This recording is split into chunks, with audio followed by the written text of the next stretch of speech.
সকাল সকাল বেরিয়েছি মানে তাম্রলিপ্ত বা বন্দে ভারত ধরে দীপুদা নয়, আজ আমাদের গন্তব্য হলো ইতিহাসের শহর। কোথায় যাচ্ছি জানতে হলে থাকতে হবে আমাদের সাথে, চলে আসুন। ভেরি গুড মর্নিং, আমরা এখন আছি কলকাতা স্টেশনে। আমি পম্পা, আমার সাথে আছে অভিজিৎ। আপনাদের সবাইকে যাত্রা ট্রাভেলস ব্লগের নতুন একটি এপিসোডে স্বাগত। আমাদের আজকের গন্তব্য নবাবের শহর মুর্শিদাবাদ। আমরা চলেছি 13113 কলকাতা লালগোলা এক্সপ্রেসে। আমরা ওখানে গিয়ে কি করছি, কোথায় থাকছি, কি কি জায়গা ঘুরে দেখছি জানতে হলে ভিডিওটি শেষ পর্যন্ত দেখতে থাকুন। আজকে আমরা হাজারদুয়ারি এক্সপ্রেস ধরে জার্নি করব কলকাতা স্টেশন থেকে বহরমপুর কোর্ট স্টেশন অবধি। সকাল 6:50 কলকাতা স্টেশন থেকে ছেড়ে ট্রেনটি বহরমপুর কোর্ট পৌঁছবে 10:05। আর আমাদের যাত্রাপথে পড়বে টোটাল 7টি হল্ট। ঘড়িতে ঠিক 6:50 কলকাতা স্টেশনকে বিদায় জানিয়ে শুরু হলো আমাদের গন্তব্য। এই যে ব্যারিকেডগুলো দেখতে পাচ্ছেন, কারণ 1 নম্বর প্ল্যাটফর্মে এখন দাঁড়িয়ে আছে কলকাতা ঢাকা মৈত্রী এক্সপ্রেস। আমরা আমাদের যাত্রাপথের প্রথম হল্ট ব্যারাকপুর স্টেশন ক্রস করে যাচ্ছি। ঘড়িতে এখন সময় 7:03, ঘড়িতে সময় এখন 9:16। ট্রেন তার যাত্রার চতুর্থ হল্ট ক্রস করে বেরিয়ে যাচ্ছে। ট্রেন এখন 5 মিনিট লেটে চলছে। এখন ট্রেন এসে পৌঁছেছে বেতুয়া ডহরি। নির্দিষ্ট সময়ের 4 মিনিট পরে আমরা বহরমপুর কোর্ট স্টেশনে এসে পৌঁছালাম।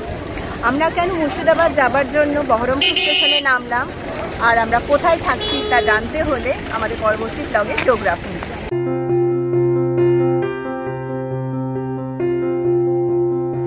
আমরা বহরমপুরে এসে উঠেছিলাম বহর ট্যুরিজম প্রপার্টিতে। এটি ওয়েস্ট বেঙ্গল ট্যুরিজম ডিপার্টমেন্টে। এখানে শুধুমাত্র অনলাইনেই বুকিং করা যায়। এখানে স্ট্যান্ডার্ড রুম, ডিলাক্স রুম আর সুপার ডিলাক্স রুম পাওয়া যায়। এবার চলুন আমরা রুমটা দেখে নিই। অল আউট দেওয়া আছে, যথেষ্ট বড় খাট, ঘরটাও যথেষ্ট বড়, ওয়ার্ড্রব আছে, ইন্টারকম আছে, ফ্ল্যাশ আছে, electric kettle, 2 litre mineral water যেটা complimentary, tea coffee, thermoflask, dressing table, একটা বেশ বড় এলইডি টিভি, আর এটা হলো ওয়াশরুম, যেটাকে ছোটখাটো ঘরও বলা যেতে পারে এবং যথেষ্ট পরিষ্কার। এবং হ্যান্ড ওয়াশও আছে, ওয়েস্টার্ন কমোড, গিজার, তো একটা বারান্দা। আমরা এসি রুম বুক করেছিলাম। পুরো হোটেলের রিভিউটি ডেসক্রিপশন বক্সে দেওয়া লিঙ্ক থেকে দেখে নিন। আজ শিবরাত্রি, তাই যে গানগুলো শুনতে পাচ্ছেন পুরো ভিডিও জুড়েই এই ব্যাকগ্রাউন্ড মিউজিকের কিন্তু অভাব নেই। লাঞ্চ সেরে আমরা বেরিয়ে পড়েছি মুর্শিদাবাদের উদ্দেশ্যে। আমরা একটা টোটো ভাড়া করে নিয়েছি, টোটোটার নাম্বার ডেসক্রিপশন বক্সে দেওয়া থাকবে। আজ ফ্রাইডে তাই হাজারদুয়ারিটা বন্ধ, তাছাড়াও আরও যা যা কিছু আছে সেগুলো আজ আমরা দেখে নেব। আমরা বহরমপুরে কেন উঠলাম? কারণ বহরমপুরে হোটেলের মান মুর্শিদাবাদের চেয়ে যথেষ্ট ভালো এবং দামেও বেশ সস্তা। আমরা এসে গেছি আমাদের প্রথম গন্তব্যে। এটি আমাদের প্রথম গন্তব্য হাজারদুয়ারি প্রবেশ পথ, ত্রিপোলিয়া গেট। এখান থেকে আপনারা টাঙ্গা নিতে পারবেন।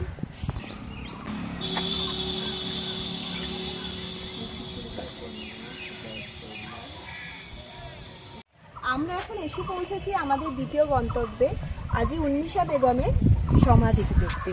এটি জীবন্ত সমাধি নামে পরিচিত। তিনি ছিলেন মুর্শিদ কুলি খানের কন্যা এবং সুজাউদ্দৌলার স্ত্রী ছিলেন।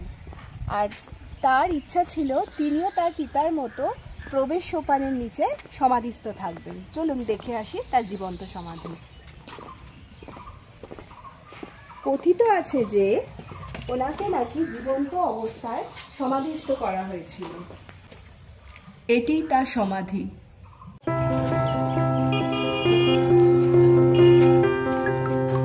আমরা এখন এসে উপস্থিত হয়েছি মির্জাফর ও তার পারিবারিক সমাধি ক্ষেত্রে। এসেছেন এই জায়গাটার নাম জাফরাগঞ্জ। ভিতরে আছে মির্জাফর তার পারিবারিককে নিয়ে 1100 সমাধি। হাজারদুয়ারি প্যালেসটা দেখতে এসেছেন, এটা তার মালিকের কবর। এনার নাম নবাব নাজিম হুমায়ুন। ইনি ছিলেন মির্জাফরের 5ম বংশধর। ইনি বানিয়েছিলেন হাজারদুয়ারি প্যালেসটা, যেটা আপনারা দেখবেন বা দেখেছেন। তার মালিকের কবর এটা, হুমায়ুন যা নাম আছে। দ্বিতীয় কবরটা হুমায়ুন যার বাবা, এনার নাম হচ্ছে ওয়ালাজা। নবাবি করেছেন 3 বছর, 1821 থেকে 24। 3 নম্বর কবর যেটা আছে হুমায়ুন যার কাকা নাম আলিজা, তিনি 11 বছর নবাবি করেছেন, 1810 থেকে 21। হাজারদুয়ারির ভিতরে যখন যাবেন এসব নবাবদের ছবিগুলো দেখতে পাবেন। আমরা এখন দাঁড়িয়ে আছি মীর জাফরের বাড়ির সামনে, যদিও ভেতরে এখন ঢুকতে দেওয়া হয় না।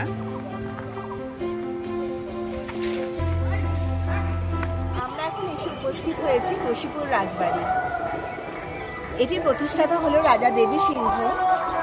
এখানে অস্ত্রাগার আছে, গ্রন্থাগার, চিত্রশালা, দরবার হল, ঐতিহাসিক আয়না, যা নিজের মুখ দেখা যাবে না। এছাড়াও রয়েছে প্রাচীন ব্যবহৃত আসবাবপত্র ও মুগ্ধকর জিনিসপত্র।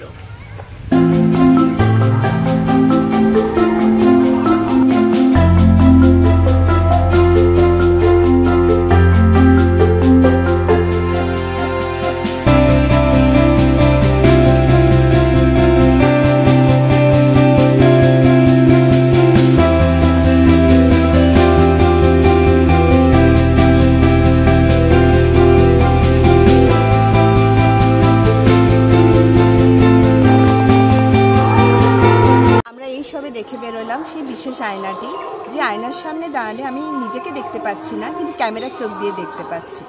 যদিও সেখানে ভিডিওগ্রাফি অ্যালাউ নেই, তাই ভিডিও করতে পারি। আমরা এখন এসে পৌঁছেছি জগৎ সেট মিউজিয়াম।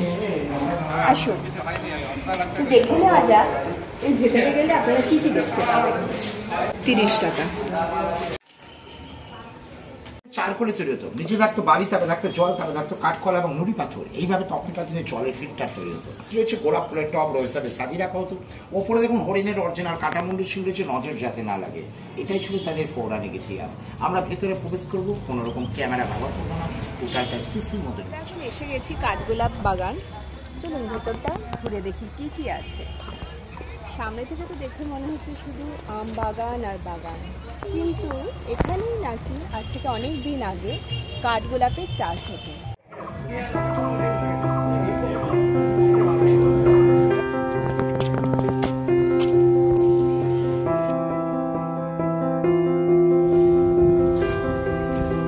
এখানেও কিন্তু ফটোগ্রাফি ভিডিওগ্রাফি অ্যালাউ না, তাই ফটো তোলা বা ভিডিওগ্রাফি করা যাবে না।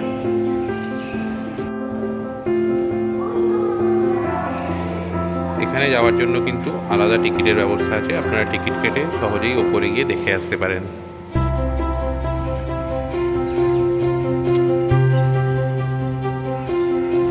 আমরা এখন এসে উপস্থিত হয়েছি কাটরা মসজিদে, যেটি নির্মাণ করেন সম্রাট মুর্শিদ কুলি খাঁ 1723 খ্রিস্টাব্দে। এখানে ইসলাম শিক্ষা দেয়া হয়। এই মসজিদের প্রবেশপথে সিঁড়ির নিচে তিনি শায়িত আছেন।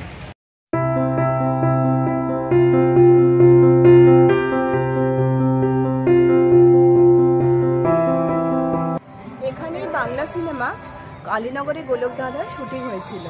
একদম ক্লাইম্যাক্সের শুটিংটা ঠিক এখানেই হয়েছিল।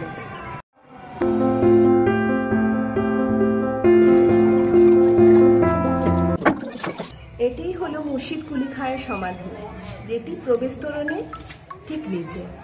যে সিঁড়িটি ঠিক একটু আগে আমরা নামলাম, তার নিচে মুর্শিদ কুলি খাঁয়ের সমাধি।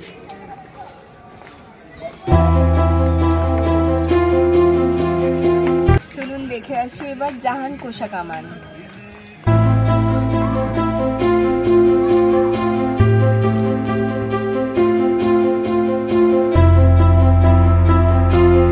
আমরা এখন এসে গেছি মতিঝিল পার্ক। এটি মুর্শিদাবাদ প্রকৃতির তীর্থ নামে পরিচিত। চলুন ভেতরে গিয়ে দেখি কি কি হয়।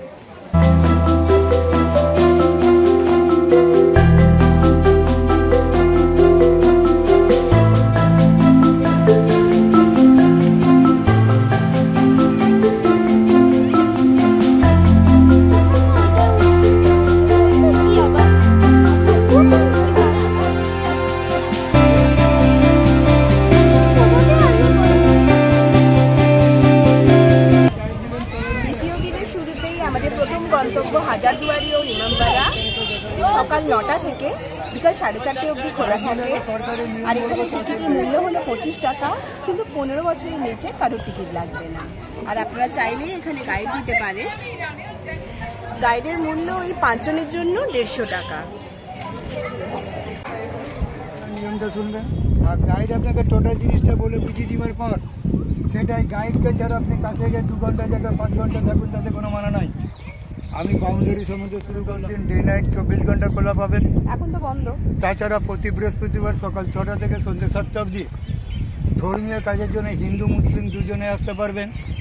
নর্মালি কোনো মুসলিমকে ঢুকতে দিবে না। এই কামানটা 200 বছর আগে বাচ্চা বলে নাম পান, তার এক দুর্ঘটনা আছে। 200 বছর আগে কামানটাকে পেয়েছিল হাজারদুয়ারি কর্মচারীরা মির্জাপুরের 5 পুরুষ নবাব হুমায়ুন যা হুকুম করেন টেস্টের জন্য। তখনকার দিনে টেস্টের প্রতি মা বোন ছিল, তাদের গর্ব পাওয়া ছিল। হাজারদুয়ারির মালিক মির্জাপুরের 5 পুরুষ, তিনি যখন দৃশ্যটা জানতে পারে, এই কামানের নাম রাখে বাচ্চা বড়ি। তার পিছন দিক কেটে ওকে দীর্ঘদিনের মতন দুর্বল করে দেন। ওটা ফায়ার করলে আর ফায়ার হবে না। হ্যান্ডেল সিস্টেম দম দিলে 1 বছর ভালোভাবে চলতো। ঘড়িটা কারা ব্যবহার করতো? এই কোর্টে যেসব সৈন্য সেনাপতি বা কর্মচারী থাকতো, তাদের জন্য ঘড়িটা লাগানো হয়েছিল। 1971 সালে ঘড়ির পার্টস চুরি হয়ে যায়, ঘড়ি অচল হয়ে থেকে যায়। বাড়ি গিয়ে বলবেন না সিরাজের হাজারদুয়ারি। নবাব সিরাজদৌল্লা এই মদিনা মসজিদ ছাড়া দ্বিতীয় কোনো স্মৃতিচিহ্ন তিনি আর রেখে যেতে পারেন। 1756 তৈরি করে এই মদিনা মসজিদ, আর 1757 তাকে মেরে দেওয়া হয়। 1829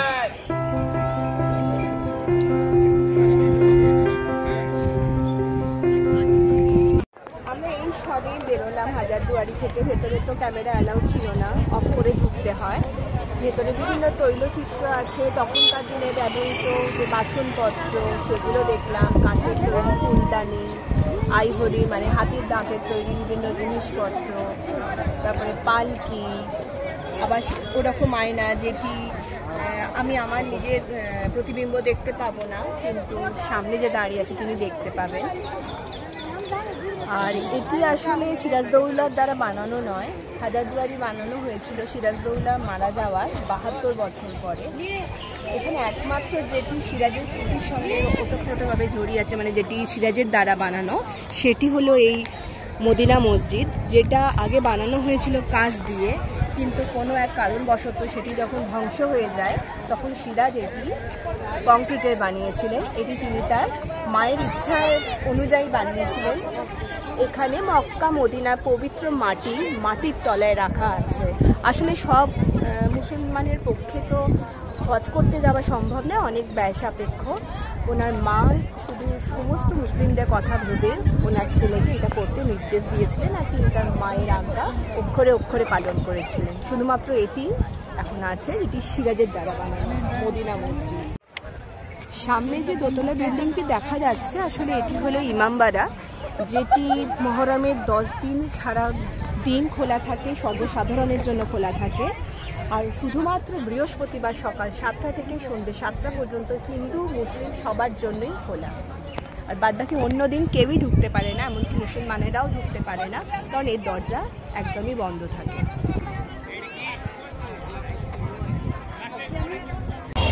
আমরা এখন টাঙ্গা রাইডে যাচ্ছি।